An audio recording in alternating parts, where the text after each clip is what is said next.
et au Canada. Donc, la séance d'aujourd'hui est prévue pour 1 heure. Ma présentation va durer environ une vingtaine de minutes. Et par la suite, il y aura l'opportunité de poser des questions. Donc, aujourd'hui, je suis accompagné de mes collègues, Mme Léla Aguilera et Dr. Ghislain Hébert. Et avant de commencer ma présentation, je vais laisser la parole au président de l'ECMA, donc M. Paulin Bouchard. Donc, merci Martin. Je vais être très, très bref, mais simplement pour vous mentionner, vous êtes, je crois, 130 personnes à vous être joints, 133 personnes à vous être joints à cette rencontre-là. Ça témoigne du fait que notre secteur, le secteur avicole au Québec n'a jamais été aussi sous pression d'une maladie importante comme celle de la grippe aviaire. Je pense qu'on est tous inquiets, puis cette maladie-là est à nos portes, puis il faut prendre toutes les précautions nécessaires, puis posséder la meilleure information possible là, pour se prévaloir contre cette maladie-là. Donc, je salue votre présence, je vous remercie d'être là. L'ECMA, c'est un outil là, qui appartient à la filière avicole, là, et qui nous a bien servi dans le passé. C'est un outil qui est très, très précieux là, dans ce genre d'événement-là. Donc, merci encore une fois d'être là. Puis, n'hésitez surtout pas à poser des questions à la fin de la rencontre. Donc, je laisserai immédiatement la parole à Martin là, pour sa présentation. Merci, Paulin. Donc, je vais faire le partage d'écran pour ma présentation. Est-ce que ça va? Donc, l'influenza aviaire, un nuage gris au-dessus de nos têtes. Je vais commencer par une brève description de la maladie. J'ai une main levée, Pierre-Luc. Oui, je m'excuse, monsieur le Président. J'ai beaucoup de producteurs qui m'écrivent actuellement pour demander qui demandent un code pour rentrer. J'aimerais juste qu'on puisse attendre un petit peu le temps avant de commencer, parce qu'il semble y avoir beaucoup d'engouement, puis il y a beaucoup de gens qui essaient de se connecter actuellement.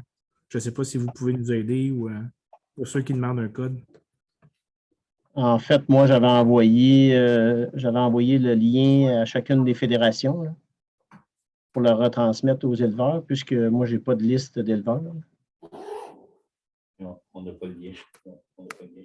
On a le lien, mais on n'a pas le.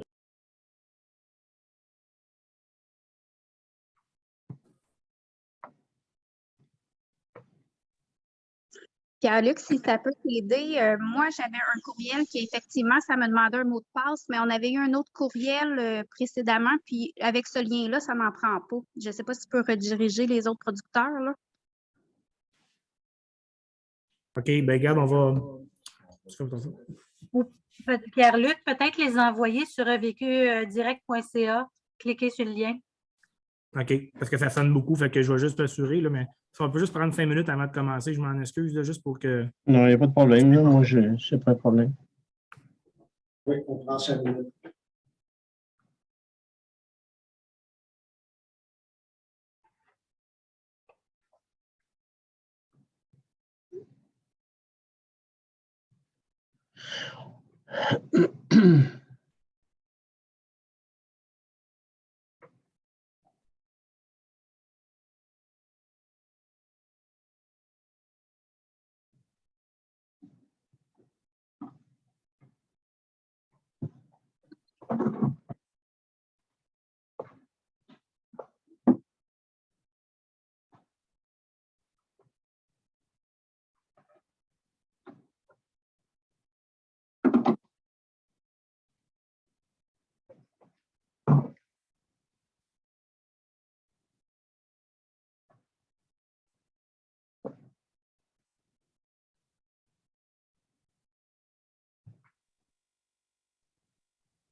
Ça me semble arrangé, Monsieur le Président, de notre côté. Merci beaucoup. Si je vois dans- OK. Donc, c'est beau. Je repartage. Donc, ma présentation, oups, je vais me mettre en mode plein écran. OK, donc je vais commencer par une brève description de la maladie. Ensuite, je vais faire un historique des cas au Canada pour se mettre dans le contexte. L'état de la situation actuelle au Canada et aux États-Unis. Comment la maladie se propage principalement. Puis les risques d'introduction dans le cheptel domestique avec des éléments de biosécurité les plus importants pour protéger vos cheptels.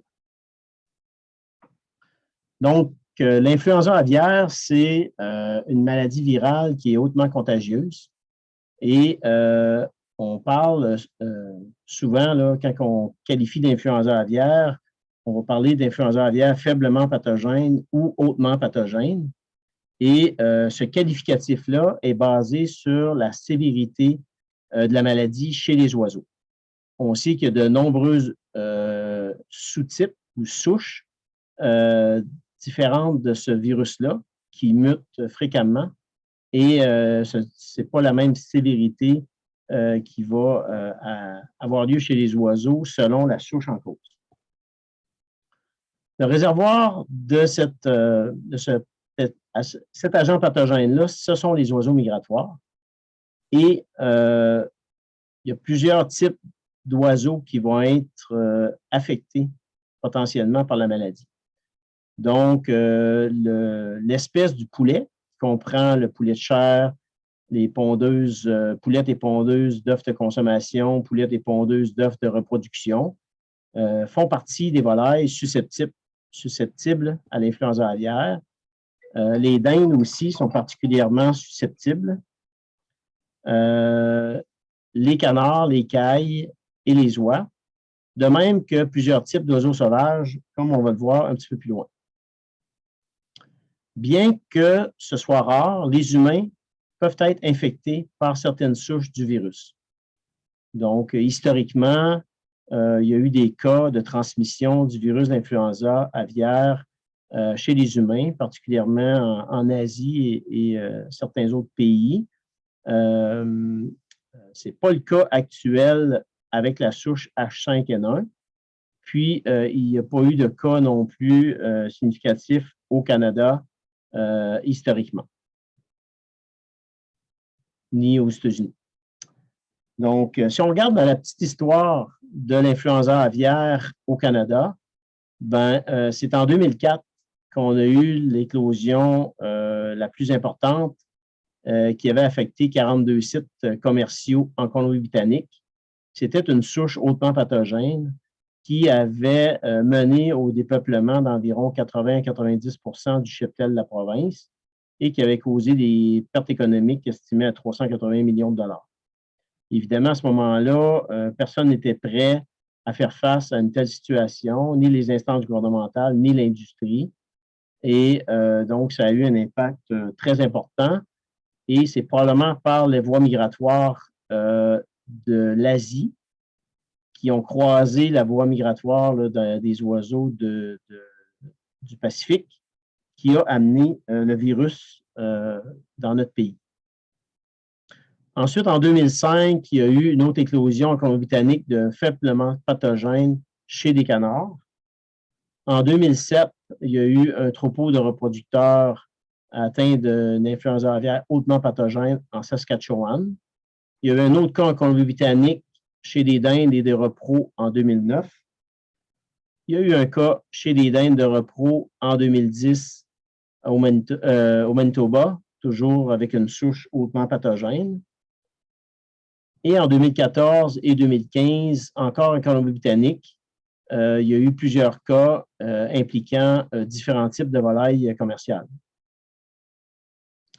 Et finalement, en Ontario, Donc, il y avait eu un cas chez des repros de dinde et des dindes commerciales.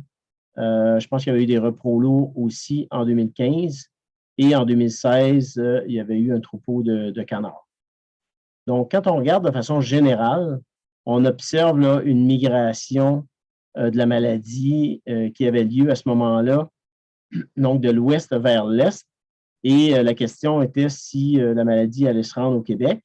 Mais après 2015, il y a eu une pause. Donc, évidemment, dans ces cas-là, il y a eu différentes souches impliquées. Et comme le virus mute souvent et que les oiseaux peuvent développer une immunité, ben, il n'y a pas eu de propagation additionnelle dans ces situations-là. Quand on regarde la situation récente qui débute en novembre dernier, il y a d'abord eu détection chez des oiseaux sauvages, puis un ou deux élevages de basse-cour sur le territoire de Terre-Neuve et Labrador, près de la ville de St. John's. Et c'était une souche H5N1 hautement pathogène.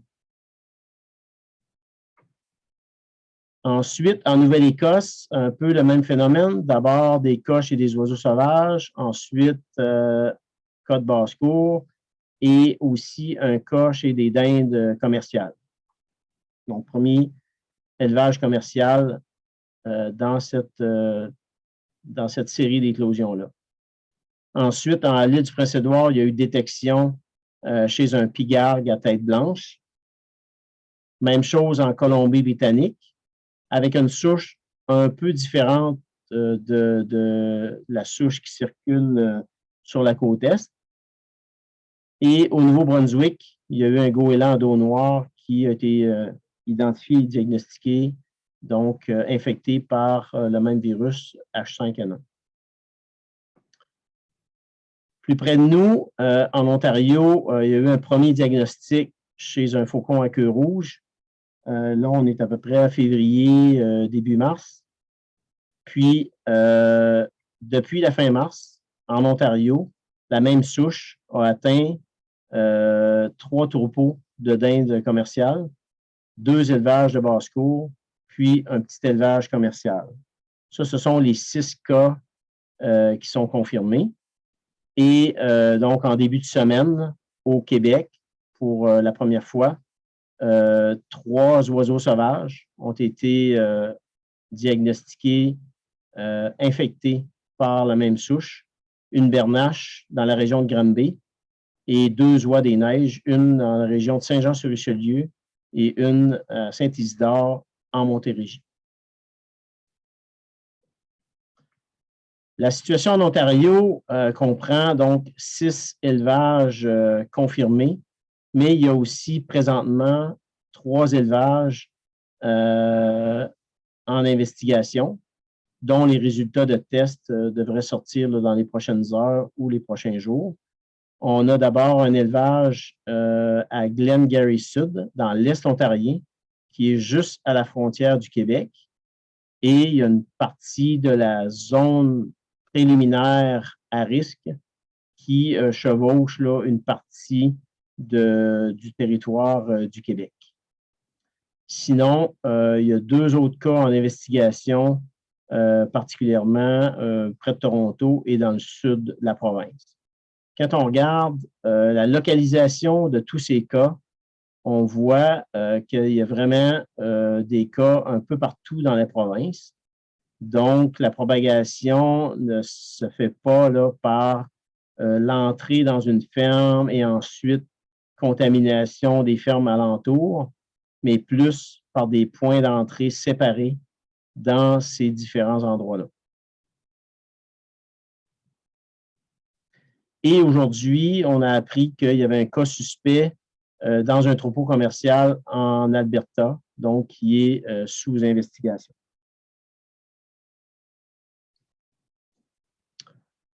En ce qui concerne la situation aux États-Unis, si on débute avec les oiseaux sauvages, il y a à ce jour 93 cas qui ont été rapportés, comprenant 918 individus. Donc, on voit ici un peu un portrait général du type d'oiseaux qui ont été trouvés infectés par la maladie. On note que c'est principalement des oiseaux aquatiques, des canards, des oies, différents autres types d'oiseaux qu'on retrouve près des plans d'eau. Puis, on a aussi des rapaces, donc les urubus, les pigargues à tête blanche. Et il semble qu'il pourrait y avoir aussi d'autres types d'oiseaux, tels que les corbeaux et les corneilles, et peut-être les geais bleus. Donc, on a noté ça dans certaines sources d'informations, mais il semble y avoir peu de données pour l'instant sur ces oiseaux-là. Mais juste pour comprendre qu'il y a toute une diversité d'oiseaux qui peuvent être porteurs de la maladie et d'autres qui peuvent en être, donc porteurs de la maladie et ne pas en être affectés, et d'autres qui peuvent être affectés par la maladie et en mourir. Chez les oiseaux non commerciaux, donc aux États-Unis, au niveau de la basse-cour, il y a 46 cas déclarés. Et au niveau des troupeaux commerciaux, on est rendu présentement à 72 cas. Les premiers cas de maladie aux États-Unis ont débuté à la mi-janvier et là, près de la mi-avril, donc c'est le bilan déjà lourd des cas dans ce pays-là. On note que les différents types de volailles commerciales peuvent être affectés, mais les oiseaux de long cycle sont plus susceptibles juste principalement parce qu'ils ont une durée de vie plus longue comparativement aux poulets à chair où les cycles de production sont beaucoup plus courts, mais qui peuvent quand même être affectés par la maladie. Donc, on voit ici qu'il y a eu 6 troupeaux à ce jour de poulets à chair qui ont tombé à la maladie. On en a 13 chez les poulettes pondeuses et repros légères qui comprennent l'essentiel des nombres d'oiseaux affectés. Évidemment, c'est le type d'élevage qui comprend un nombre d'oiseaux plus élevé que, par exemple, la dinde commerciale. Mais on note qu'au niveau de la dinde commerciale, ça représente quand même 70% des cas, même si en nombre d'oiseaux, là, ça représente juste 10% des populations totales d'oiseaux qui ont été affectées. Et il y a certains élevages aussi qui sont multi-espèces. Donc, à ce jour, 72 cas et presque 23 millions d'oiseaux qui sont morts de la maladie ou qui ont dû être euthanasiés pour l'éradiquer sur les sites affectés. On voit ici une distribution géographique des cas des troupeaux commerciaux. Donc, en violet, là, on voit les dindes commerciales, principalement au Minnesota, Dakota du Sud, l'Indiana. On a des troupeaux de pondeuses et de poulettes à différents endroits. Et on voit quand même qu'en très peu de temps, on a une distribution géographique assez importante qui est partie de la côte atlantique jusque maintenant vers le centre des États-Unis. Et si on parle d'un cas suspect en Alberta, c'est que la maladie migre aussi vers l'ouest de façon assez rapide.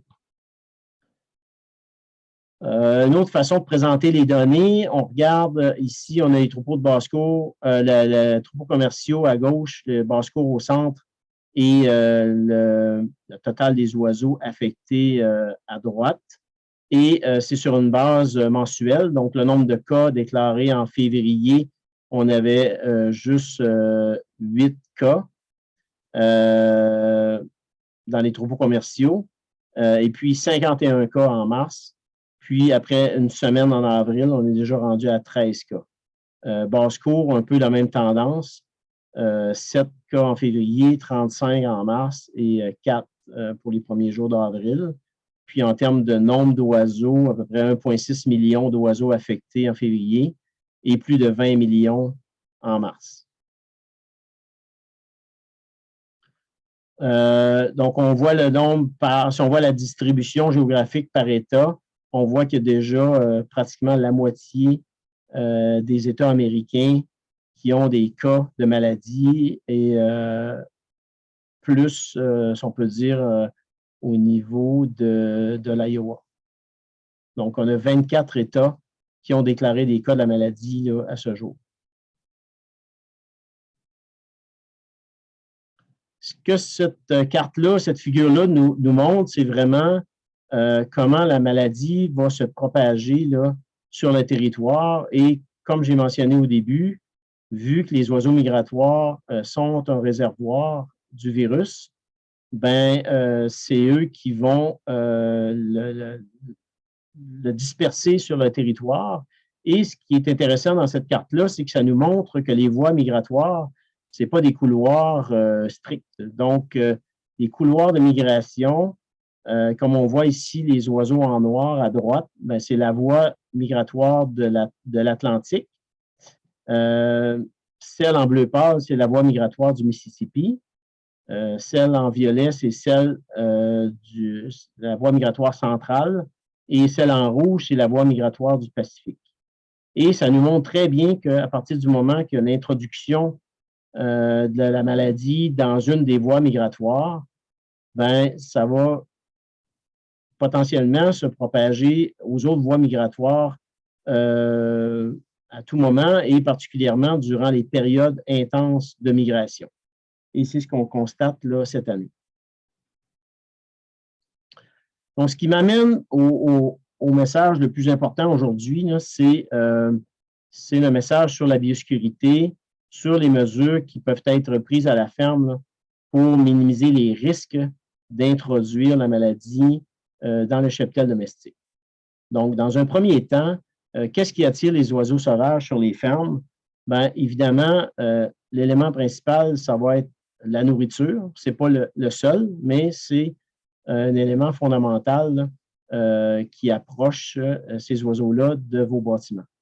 Donc, évidemment, on sait tous, lors des récoltes d'automne, il y a toujours des grains qui vont se perdre dans les champs.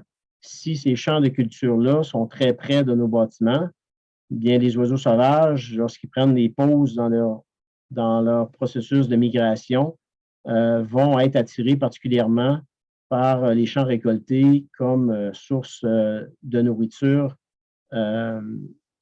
donc lors de leur passage. Un autre élément, bien, un autre facteur lié à la nourriture, c'est évidemment la base des silos.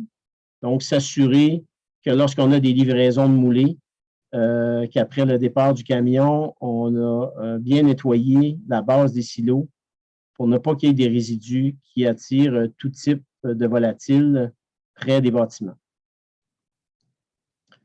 Les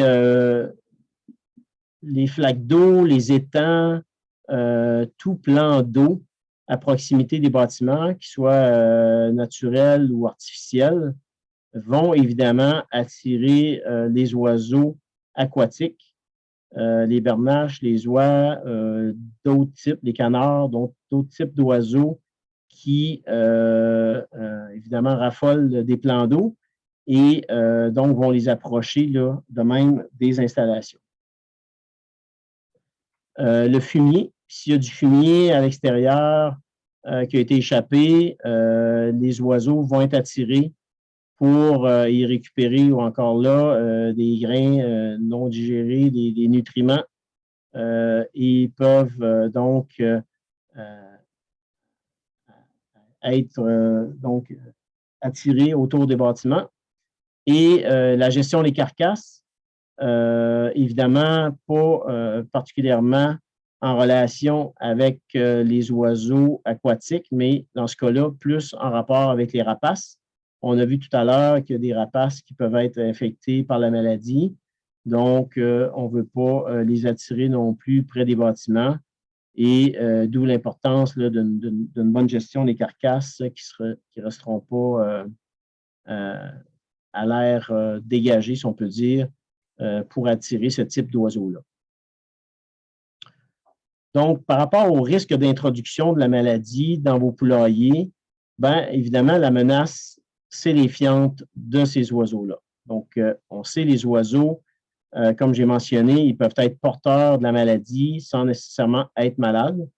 Et même ceux qui sont malades, de toute façon, qu'il y ait des signes cliniques ou non, ils vont excréter le virus dans leur fiente et ça va être la menace principale pour rentrer le virus dans les bâtiments si on n'a pas une biosécurité rigoureuse à tous les niveaux.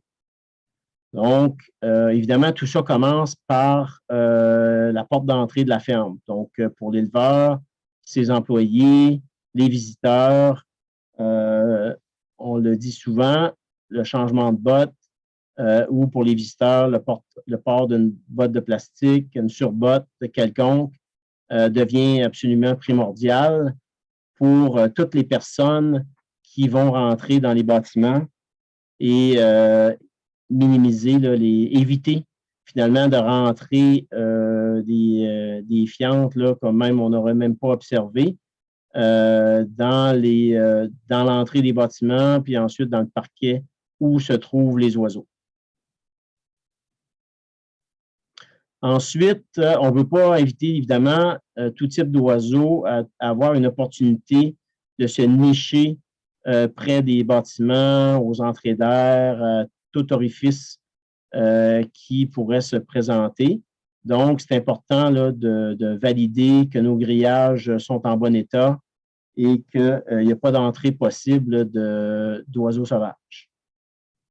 Les mouches peuvent être un vecteur mécanique. Donc, un contrôle des mouches, comme en tout autre moment, est aussi un élément important.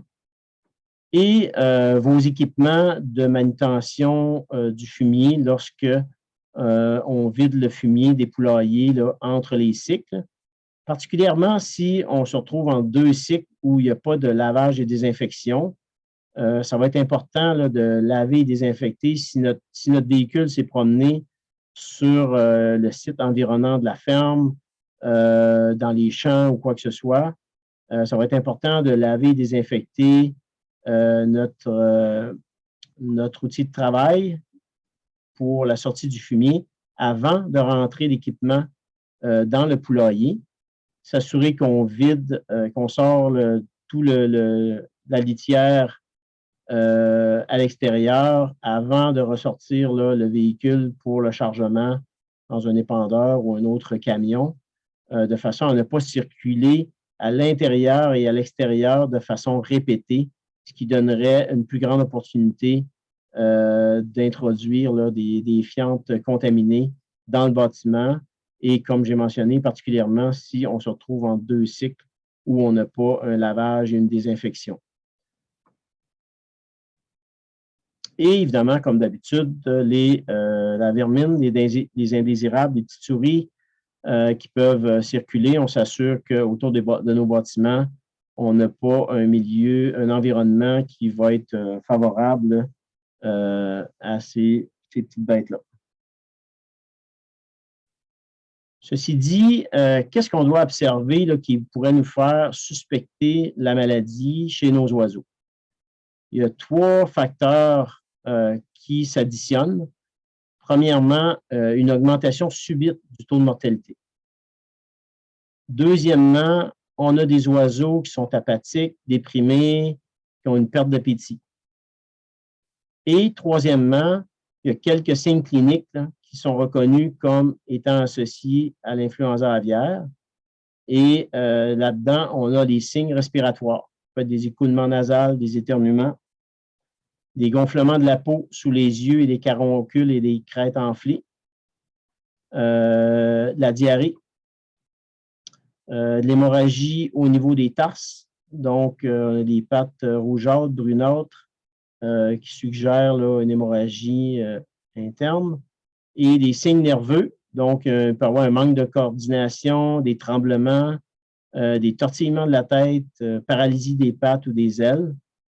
Donc, si on observe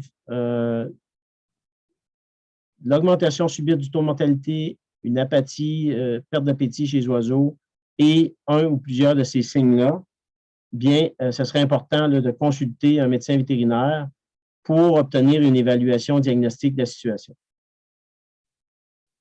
Par la suite, le vétérinaire, ben, lui, s'il suspecte l'influenza aviaire, ben, il va avoir une déclaration là, au bureau de district de l'Agence canadienne d'inspection des aliments le plus près. Puis, il devrait aussi y avoir une déclaration auprès de la centrale de signalement du MAPAC. Et les producteurs ont aussi l'obligation, de par leur règlement là, d'il y a quelques années, d'une déclaration de ces maladies-là, au même titre que la laryngotrachite infectieuse et Mycoplasma galicepticum à leur office de commercialisation, ce qui peut se faire aussi par l'intermédiaire de l'ECMA. Là, je me rends compte, j'ai juste oublié un petit élément de biosécurité avant de passer à la conclusion qu'on a recommandé aujourd'hui dans le message de l'ECMA et comme mesure additionnelle qui serait de nettoyer et désinfecter fréquemment l'entrée de votre poulailler. Donc, ça peut être une façon de compenser là, pour des potentiels bris de biosécurité s'il y a des gens qui peuvent rentrer en vos poulailler puis vous n'êtes pas toujours là pour surveiller. Eh bien, en introduisant une étape additionnelle dans vos activités, de nettoyer l'entrée puis de désinfecter avec un désinfectant virucide, donc efficace contre les virus. Ça va vous donner une mesure de protection additionnelle. Et l'ECMA a produit une fiche d'information sur les désinfectants efficaces contre l'influenza aviaire qu'on a circulé récemment et que vous devriez avoir reçu par votre office de commercialisation. Et si ce n'est pas le cas, bien, vous pouvez leur demander. Là, cette fiche-là, elle est disponible. Martin, peut-être une petite chose. Ce qui serait important aussi, c'est peut-être les réunions d'équipe au niveau de la ferme. Donc, avec la famille, avec les employés, s'assurer de réviser vos mesures de biosécurité, s'assurer que tout le monde change de bottes, que tout le monde, si vous rentrez un tracteur dans le bâtiment, que les roues sont lavées, désinfectées. Donc, réviser ça avec votre monde. Martin, je ne sais pas si ta présentation va être sur le site de l'ECMA. Oui, on va regarder pour la mettre, puis il pourrait être mis aussi, rendu disponible par les offices. Là. Je vais la rendre disponible à tout le monde. OK. Donc, vous pourriez regarder avec votre équipe, vous pourriez regarder la présentation de l'ECMA, ça serait vraiment bien. Vraiment un plus. OK. Bon, on pourra de toute façon recevoir les commentaires des participants après. Donc, en conclusion, la situation du côté des provinces atlantiques semble se résorber. Ça, c'est, je dirais, la petite bonne nouvelle de la situation actuelle, mais on note que le risque général demeure très élevé présentement. On a vu comment la maladie se propageait rapidement aux États-Unis, en Ontario, et maintenant, est-ce que ça va être la même situation dans l'Ouest? Le Québec est vraiment là, entouré présentement de cas. Il y a eu des cas dans les provinces atlantiques, il y en a beaucoup aux États-Unis, il y en a en Ontario. Les oiseaux migratoires montent en masse vers le nord, donc passent évidemment au-dessus de notre territoire. On l'a vu avec le diagnostic des 3 oiseaux sauvages qui ont été annoncés par le ministère des Forêts, de la Faune et des Parcs en début de semaine. Donc, on a un gros nuage gris là, qui nous voile, je dirais de façon figurée, le soleil du printemps. Mais tout ça met en évidence l'importance d'une biosécurité rigoureuse là, par tous les éleveurs, leurs employés, les intervenants du milieu, lorsqu'il y a des entrées là, dans les bâtiments de volailles commerciales. Donc, ça complète ma présentation. Je vais arrêter le partage d'écran, puis on pourra prendre des questions ou des commentaires que les participants pourraient avoir. Donc, pour la période de questions, on vous invite à utiliser la main levée là, qui est dans votre onglet réaction. Puis on prendra. Donc, on a une première question d'un participant qui est au plus tard.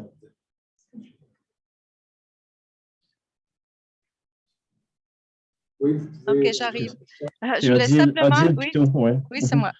Je voulais simplement savoir si c'est souffrant pour l'animal, pour la volaille.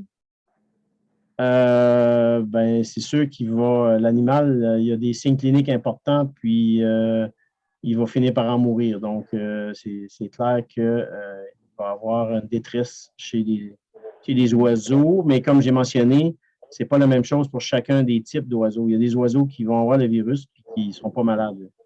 Mais il y en a d'autres qui peuvent en mourir rapidement. OK, merci. Donc, M. Lexacar. Je ne sais pas, Stéphane Pilote, moi, je n'écris pas vraiment sur Internet. Je ne sais pas si on peut parler direct au micro. Oui, tu peux y aller, Stéphane. OK. Bonjour, M. Pelletier. Oui, bonjour. Deux, trois questions, Martin. Moi, je suis un conseil.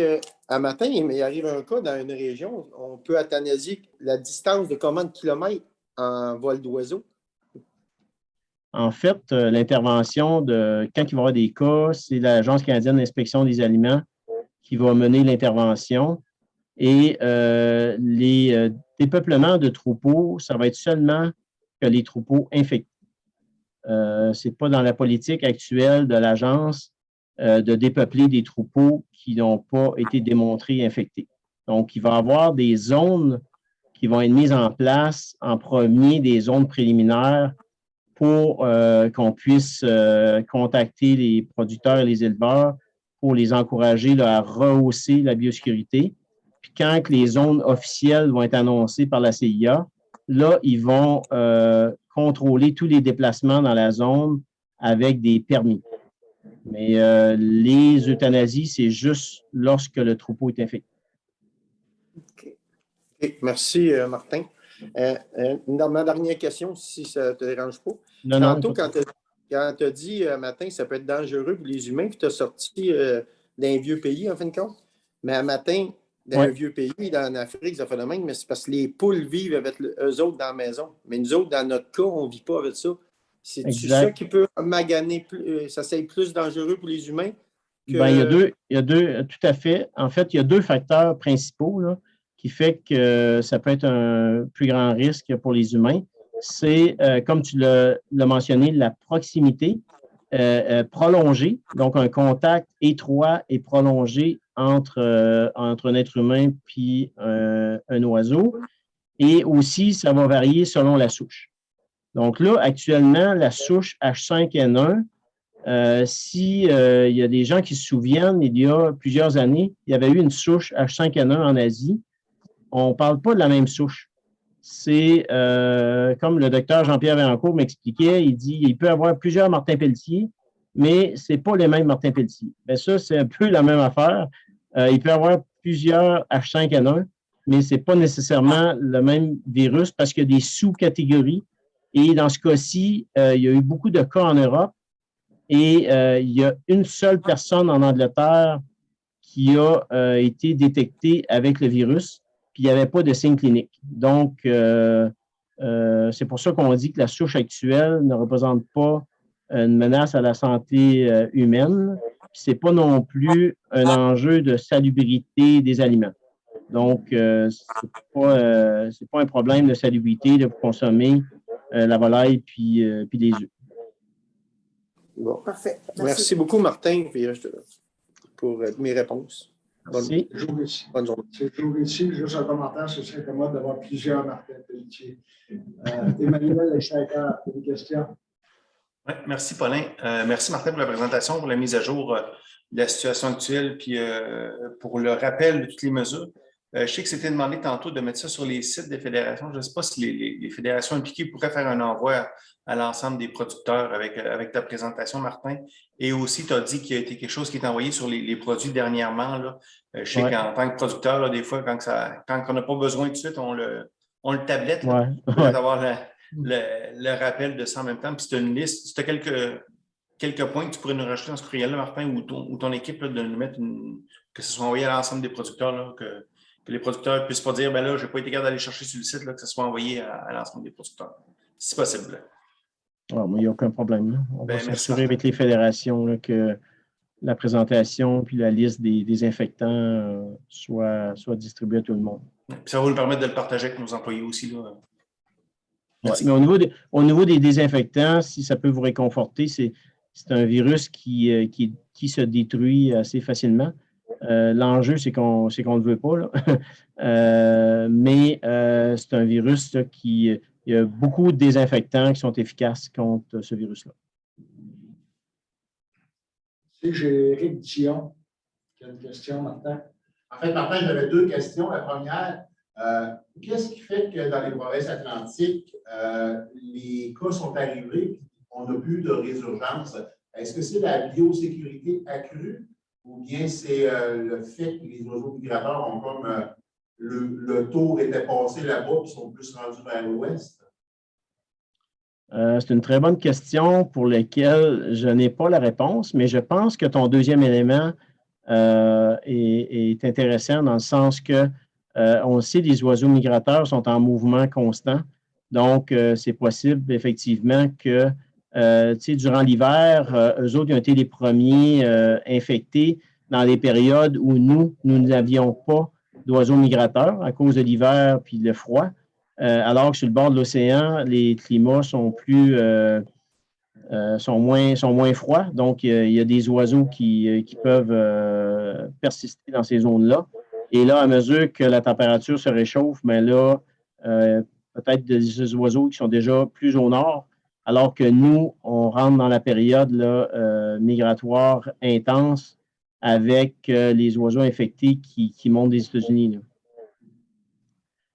OK, merci. Deuxième question. On voit de plus en plus, non pas des oiseaux migrateurs, mais aussi des dindons sauvages qui élisent domicile très proche des poulaillers. Est-ce qu'un matin, un producteur a le droit, un éleveur a le droit de se faire, entre guillemets, justice soi-même et puis de chasser littéralement ces dindons-là proches des bâtiments? Ou bien on ne peut pas parce qu'il y a une réglementation X, Y, W qui l'interdit?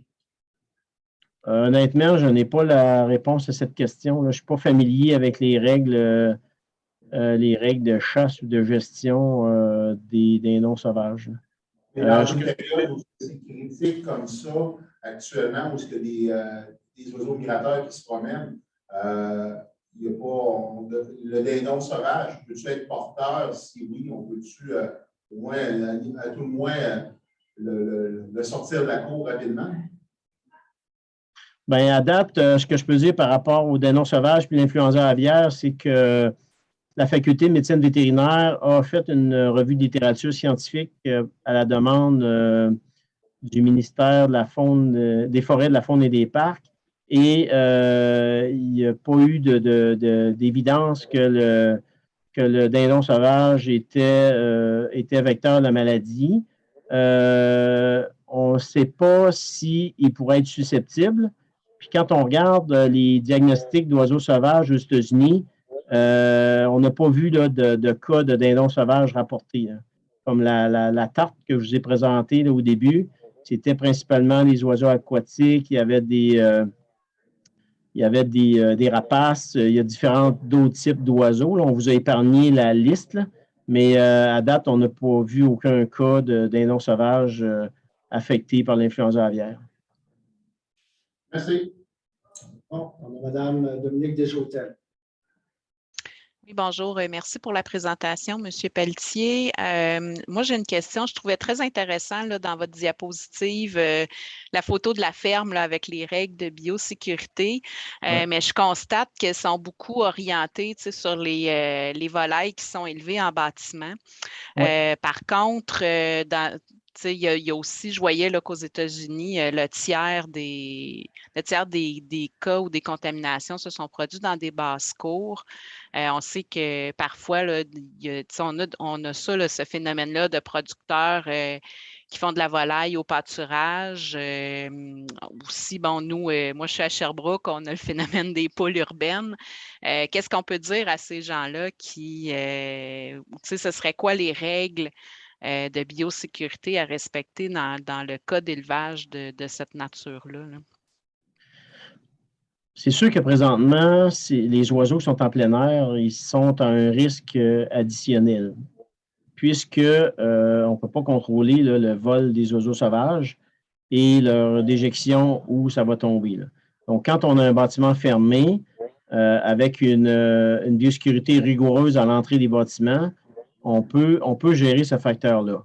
À partir du moment que les oiseaux sont à ciel ouvert, c'est sûr que le règlement du MAPAC nous dit que les animaux doivent être confinés, c'est-à-dire qu'ils sont dans un enclos et que l'accès à la nourriture et à l'eau n'est pas possible aux oiseaux sauvages. Donc, que cette alimentation-là se fasse à l'intérieur ou tout près du poulailler, mais avec un abri au-dessus. C'est un élément de mitigation des risques, mais le risque, il reste important, le fait que les oiseaux soient donc en plein air. Le défi, c'est que les périodes de migration des oiseaux durent assez longtemps. On le voit, là, il commence en mars, ça peut durer jusqu'au mois de mai. Donc, c'est clair que dans les périodes intenses, il pourrait y avoir une recommandation que les gens peut-être rentrent les oiseaux à l'intérieur, mais est-ce que c'est réaliste qu'ils les gardent aussi longtemps à l'intérieur sans qu'ils sortent? Là? Mais ils pourraient voir là, au-dessus de leur propriété, voir s'il y a des moyens. Il y en a qui se mettent des abris, là, des toits d'abris qui sont ouverts sur 3 faces. C'est sûr que ça va aider. Là. Mais difficile là, d'avoir un système à l'épreuve de tous les risques quand on est en plein air présentement avec le risque, le fait que les voies migratoires sont assez contaminées. D'accord, merci. Madame Aubreu. Oui, allô, est-ce que vous m'entendez? Oui. OK. Je voulais juste savoir, en tant que vétérinaire, si on veut faire des tests, est-ce qu'il existe un programme de surveillance pour les oiseaux de basse-cour, justement, si jamais on a des signes cliniques qu'on n'aurait pas nécessairement une forte suspicion d'eux, mais qu'on voudrait tester pour rassurer le propriétaire, entre autres, et les gens autour, est-ce que ça existe? Il y a un programme du MAPAC pour les élevages de basse-cour. À ce que je sache, comprend la laryngo, Mycoplasma gallisepticum, puis l'influenza aviaire, puis je pense qu'il y en a une 4e dont j'oublie. Je ne sais pas, Ghislain, si tu peux m'aider. Newcastle. Newcastle. Donc, effectivement, c'est possible de soumettre dans un programme du MAPAC. Il faudrait contacter la vétérinaire ou le vétérinaire responsable du réseau aviaire. Tu pourrais toujours envoyer un courriel à l'ECMA et on pourrait te diriger vers la bonne personne pour effectivement faire des soumissions lorsqu'il y a suspicion de ces cas-là. OK, parfait. Bon, ben, super, merci beaucoup. Jessica Morin. Oui, merci, Paulin. Suivant le commentaire précédent par rapport aux oiseaux de basse-cour, aux gens qui ont des poules urbaines, puis comme vous avez dit au tout début que la majorité des cas n'étaient pas nécessairement des contaminations de gens qui avaient marché d'un bâtiment à l'autre, mais plutôt des entrées séparées.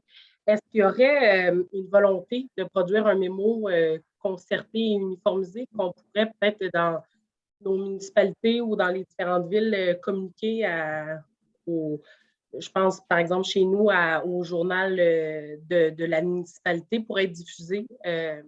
En fait, ça a déjà été fait ou c'est en cours par le MAPAC. Le MAPAC a développé justement un message qu'il diffuse là, sur les médias sociaux pour essayer de rejoindre les propriétaires d'élevage de basse-cour.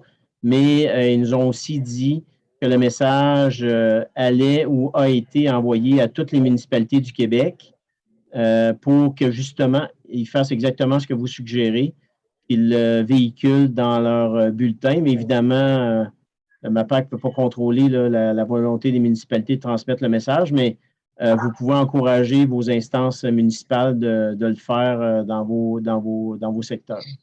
C'est parfait. Oui, merci. Mme Myriam Ménard.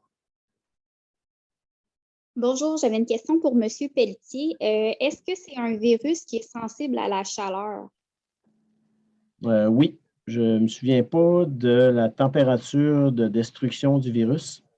Ghislain, je ne sais pas si tu t'en souviens, mais c'est effectivement un virus qui va être détruit plus facilement durant les périodes chaudes de l'été et lors de sécheresse, là, lorsque le temps est sec. Quand il fait froid et humide, la survie du virus va être plus longue.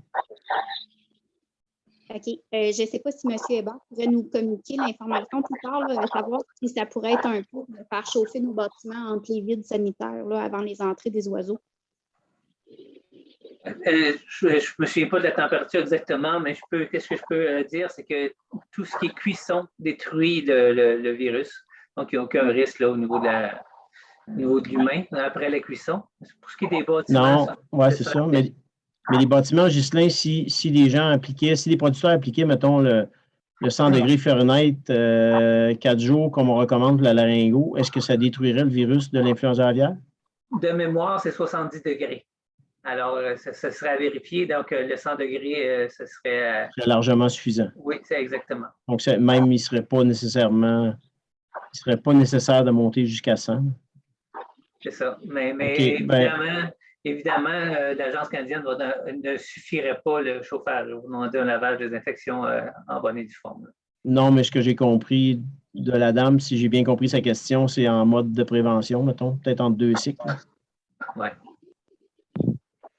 Si je veux complémentaire, c'est les virus peuvent être inactivés à la chaleur entre 56 à 60 centigrades pendant 60 minutes. Mais là, on n'a pas un virus probablement dans de la matière organique, là. On doit avoir un virus sur une surface sèche. Mais ça donne un indicateur. Il faut se donner une marge de manœuvre. Évidemment, 30 minutes ne sera pas assez, là, mais probablement qu'on pourrait voir peut-être si on pourrait trouver d'autres informations par rapport à ça là, pour éventuellement communiquer cette information-là. Là. Fait que je vais demander à mes collègues de le prendre en note, puis on verra si on peut trouver de l'information qu'on pourra inclure dans un message éventuel de l'ECMA. Merci. J'avais une deuxième question. Moi, mon inquiétude est surtout au niveau de l'attrapage de la volaille dans les fermes de poulets de chair. J'imagine qu'il va y avoir un rehaussement des protocoles de biosécurité, étant donné que les attrapeurs peuvent rentrer et sortir souvent dans le bâtiment durant cette étape-là. Là, je ne peux pas répondre. Là. Moi, je vous encouragerais à contacter votre fournisseur, votre transformateur pour voir s'il y a des mesures additionnelles qui vont être mises en place ou non. Là. Parfait. Merci beaucoup. Je n'ai pas cette réponse-là, malheureusement. Merci. Madame Béatrice Hamel. Oui, bonjour. Merci pour la mise à jour. Moi, j'avais une petite question. Là, on a vu dans les diapos au niveau des statistiques historiques puis actuelles, là, ça tendait à montrer que les dindes repro puis repro avaient été les plus touchés. Outre la durée des cycles de production, est-ce qu'on sait si certaines races ont des prédispositions génétiques qui rendraient plus vulnérables? Est-ce qu'on a assez de données, mettons, pour dire que les troupeaux de dindes sont, par exemple, plus à risque que les troupeaux de pondeuses qui, eux, seraient un petit peu plus à risque que nos troupeaux poulets de chair? J'ai justement posé la question il y a quelques jours au docteur Jean-Pierre Vaillancourt de la Faculté de médecine vétérinaire à cet effet-là, parce que ce n'est pas la première fois qu'on pose la question. Il me disait qu'il n'y avait pas d'évidence dans la littérature, justement, quant à savoir si, par exemple, les dindes sont plus susceptibles que des pondeuses de consommation. Ce qui est évident, ce qui ressortait, c'est la durée de cycle comme un des facteurs reconnus, mais au niveau de l'espèce de l'oiseau ou de sous-espèces, il ne semblait pas y avoir d'éléments dans la littérature scientifique qui suggéraient ça. Peut-être que ça existe, mais ça n'a pas été démontré. OK, merci. Donc, je pense, Martin, qu'on a écoulé nos questions. Ah, je vais demander d'autres. Laurent. Oui.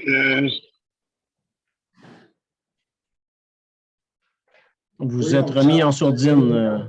Oui, excusez-moi. Oui, concernant l'élevage de basse-cour, j'ai une amie qui suspecte que ces oiseaux ont peut-être la grippe aviaire, puis elle a des mortalités depuis quelques jours. J'ai contacté le MAPAC hier avec le numéro général qui donnait sur les réseaux sociaux. Puis ça, c'est le numéro général du MAPAC. Après avoir navigué à travers la dédale des menus, j'ai réussi à parler à quelqu'un qui m'a référé à dire appelez votre vétérinaire. Alors, nous, on peut rien faire pour vous, c'est pas des oiseaux migrateurs. Là, on a laissé faire. Ce matin, elle a appelé l'ACIA, la dame en question, puis présentement, la CIA est dans sa cour, ils sont en train de faire des échantillonnages. Est-ce que c'est possible de passer ce message-là sur les réseaux sociaux au lieu de donner un numéro général du MAPAC qui ne fera rien? Parce que je pense que on est dans une période de crise, puis je trouve que le MAPAC, en donnant un numéro général qui mène nulle part, je trouve que c'est pas sérieux. Ben, je vais en discuter avec les gens du MAPAC, là, mais effectivement, si les gens suspectent une maladie déclarable, donc l'influenza aviaire, c'est une maladie qui, comme la Newcastle, la pulmonose et la typhose, ce sont les 4 maladies qui sont à déclaration obligatoire en vertu de la loi canadienne sur la santé des animaux. Dans un cas comme ça, ce serait effectivement la ligne directe, c'est la CIA. Les bureaux de district de la CIA. Sont faciles à rejoindre, sont faciles à trouver, mais c'est juste que sur les réseaux sociaux, le MAPAC, il envoie un message, mais ça mène nulle part. Donc, il devrait dire automatiquement appelez la CIA, eux autres vont s'en occuper. Oui. OK, c'est bon. Je prends note, je vais en discuter avec mon homologue au MAPAC là, à cet effet-là. Oui, s'il vous plaît, merci.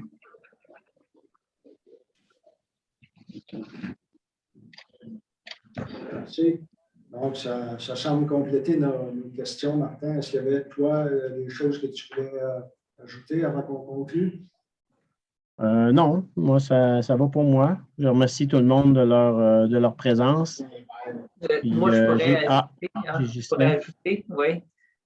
Juste pour ce qui est de la température, j'ai consulté les bouquins de référence. Puis pour ce qui est de la désinfection des bâtiments, qu'est-ce qui est recommandé entre 90 et 100 degrés pour une semaine serait efficace pour tuer le virus. C'est qu'est-ce qui est recommandé. Puis au niveau de l'aliment, on parle entre 56 et 63 degrés Celsius pour tuer le virus. Donc, c'est les températures qui sont rapportées là, dans la Bible des vétérinaires. Ghislain, dans la littérature, est-ce qu'on a un ordre de grandeur de temps où la maladie pourrait survivre à l'extérieur de l'animal, dans une fiente? Oui, il y avait eu un petit rapport qu'on avait monté à l'ECMA. Donc, c'est très variable selon où ce qui est retrouvé, puis à la température qui est retrouvée. Fait qu'au niveau des fesses, quand on parle à 32 degrés Celsius, c'est 4 jours. Par contre, si on descend à 4 degrés, il peut vivre jusqu'à 1 mois. Puis dans le fumier liquide, c'est rapporté qu'il peut vivre jusqu'à plus de 100 jours. Dans l'eau, à 30 degrés, on est autour d'1 mois, mais à 20 degrés, on passe à 4 mois. Sur les matériaux, on parle de 2 jours. Donc, vous voyez, là, c'est très variable selon où est-ce qu'on le retrouve, dans quel milieu, puis la température. Donc, plus il fait chaud, moins longtemps qu'il vit. Puis, dans les matières humides, ça va le faire durer beaucoup plus longtemps.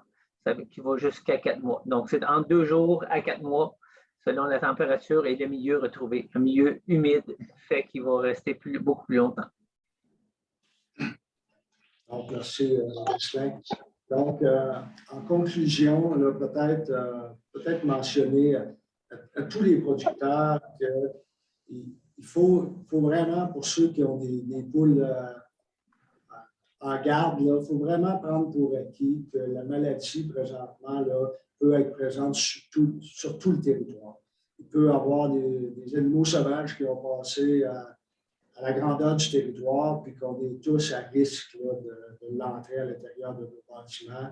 Ce n'est pas parce que quand on publie les messages de l'ECMA qu'on dit bon, ben, la maladie a été retrouvée dans un tel secteur. Présentement, ça s'approche de nous, dans l'est de l'Ontario, qu'elle n'est pas présente dans notre cour chez nous, qu'elle n'a tout simplement pas réussi à entrer dans nos bâtiments. Donc, la seule protection, là, la meilleure protection qu'on peut faire, c'est de faire une biosécurité sans faille là, à l'intérieur de nos bâtiments, chacun chez nous, d'avoir nos propres protocoles, de rencontrer nos employés comme ça a été proposé, de faire des rencontres d'équipe pour s'assurer qu'on va avoir la meilleure possible biosécurité là, dans chacun des bâtiments du Québec. L'autre message peut-être qu'on peut lancer, c'est que si on a des producteurs qui ont une suspicion, qui ont un doute, n'hésitez pas à appeler vos fédérations spécialisées, là, que ce soit au niveau de la volaille, les œufs d'écu, le dindon, les pouiques avec les œufs d'incubation ou les œufs de consommation. On va vous accompagner très, très rapidement, le plus rapidement possible pour trouver les bonnes ressources, poser les bons gestes là, le plus rapidement possible. N'hésitez pas là, à communiquer avec ces ressources-là. L'ECMA est en appui là, aux fédérations spécialisées, puis on va réagir rapidement. Et, vous êtes tous, vous étiez, je pense, 175 tantôt là, à l'écoute. Ben, ça va passer par la communication, la bonne compréhension de cette maladie-là. Ben, vous êtes tous des gens là, qui peuvent mieux informer, finalement, que ce soit des petits producteurs de basse-cour, comme on a entendu parler tantôt, qu'il y avait quelqu'un qui avait des suspicions. Donner de l'information, diriger ces gens-là vers les bonnes ressources là, pour réussir à combattre cette maladie. Donc, j'ai une main levée, M. Bazinet. Alain Bazinet.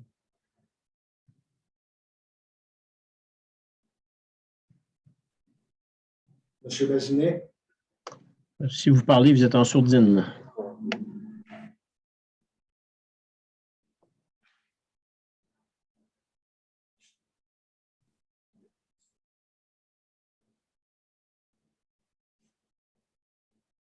Léla, est-ce que tu peux activer son micro? Non, ça ne marche pas.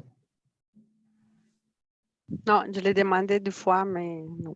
OK, c'est comme gelé. Ouais. Donc, bon, ben.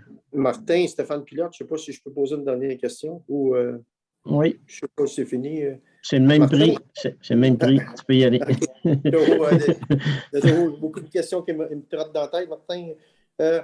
Un matin, les gentlemen farmers ou toutes ces petites affaires-là, qu'est-ce qu'on peut faire quand tu as une ferme à côté de toi qui, mettons, si le MAPAC, qu'est-ce que tu peux faire pour les faire renformer, ces oiseaux-là? Le gars qui a 25 canards ou 25 oies avec des poules, c'est phénomène, mais qui sont à la liberté, c'est quoi ma force comme producteur? Qu'est-ce qu'on peut faire pour essayer de les faire dans une vague de qu'est-ce qu'on vit là? Qu'est-ce qu'on peut faire pour essayer de mettre une pression là-dessus? C'est-tu juste nous autres, Martin, c'est-tu juste nous autres comme producteurs qu'on est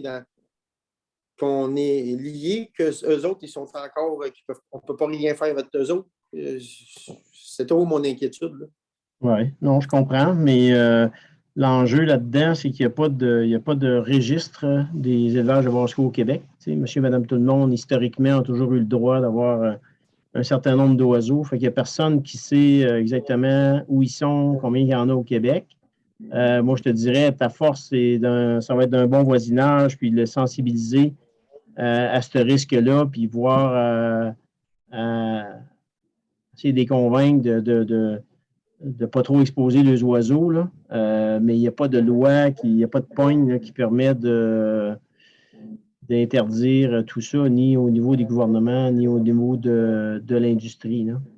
Fait qu'effectivement, c'est un élément, c'est un état de situation qu'on ne peut pas faire grand-chose, puisque, comme j'ai dit, ben, ils essaient de les rejoindre par les médias de différents niveaux, mais on ne sait pas combien il y en a, puis où est-ce qu'ils sont au Québec. Puis En Ontario, ils ont un registre qui est géré par les producteurs de poulets de l'Ontario depuis quelques années. Puis ils se rendent compte qu'en dépit du registre et de l'obligation de déclarer, il y a quand même beaucoup d'élevages qui ne sont pas déclarés quand ils ont des cas de laryngos. Fait que c'est la même situation partout en Amérique. Ce n'est pas unique au Québec. Merci beaucoup, Martin. Une nouvelle question de Mme Lamoureux. Oui, en fait, c'était pas une question, c'était peut-être juste une piste de solution là, pour la question précédente. En fait, je pense qu'il y a beaucoup de règlements municipaux qui obligent les propriétaires de basse-cour, gentlemen farmers, à avoir les oiseaux dans des enclos fermés puis qui ne doivent pas être libres dans la cour. Fait que peut-être avec la ville, ça pourrait être quelque chose à vérifier, je pense.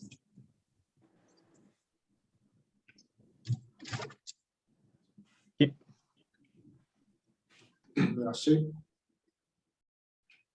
Madame Gay.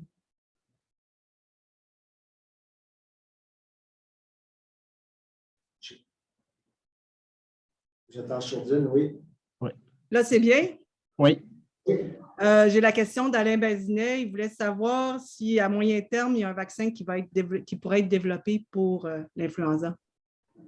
Il existe un vaccin pour l'influenza. Je ne sais pas s'il y en a plusieurs, mais en tout cas, les vaccins existent pour l'influenza. L'enjeu, c'est qu'à partir du moment qu'on utilise des vaccins, on ne pourra plus exporter. La politique d'intervention au Canada, puis dans la plupart des pays qui n'ont pas l'influenza aviaire, c'est d'abord une politique d'éradication de la maladie. Donc, c'est lorsqu'il y a un cas, on intervient rapidement pour éradiquer la maladie. Le vaccin est généralement utilisé dans les pays là où on a une perte de contrôle de façon à réduire là, à ce moment-là les pertes du secteur, puis assurer une certaine sécurité alimentaire. Ça a déjà été fait au Mexique il y a quelques années parce qu'il y avait eu des cas d'influenza aviaire puis ils n'ont jamais été capables de reprendre le contrôle. Mais en 2015, il y avait eu une grosse éclosion d'influenza aviaire aux États-Unis et ils n'ont jamais utilisé le vaccin. Là, parce que à partir du moment que tu utilises le vaccin, tu ne peux plus exporter pendant un certain nombre, une période de temps assez longue. Là. Fait que ça serait une stratégie qui serait utilisée seulement qu'en deuxième recours. Martin, pour supporter ton propos, au niveau des jeux de consommation, on a des conférences là, à l'international. Puis, je connais un producteur du Mexique, là, dans la région de Guadalajara, qui était aux prises avec ça en 2015. Puis, il a utilisé le vaccin. Il disait qu'ils n'ont jamais récupéré le niveau de productivité qu'il y avait avant les événements. Là. Il était peut-être à 70 de la productivité qu'il y avait avant ces événements-là. Donc, c'est comme si ça devenait endémique, là, puis qu'il était capable de s'en sortir. Ce même producteur-là, qui est un très, très gros producteur, est allé construire des installations aux États-Unis pour s'approvisionner pour ces marchés. Donc, ça compléterait notre présentation, je pense, Martin. Donc, merci à vous, l'équipe de l'ECMA, puis merci à tout le monde. Puis je pense que ce sera à répéter là, ce genre d'événements-là pour partager de l'information. Merci beaucoup tout le monde. Merci. Merci. Bye, tout le monde. Merci. Bye. Merci. Bye-bye. Bonne soirée. Merci.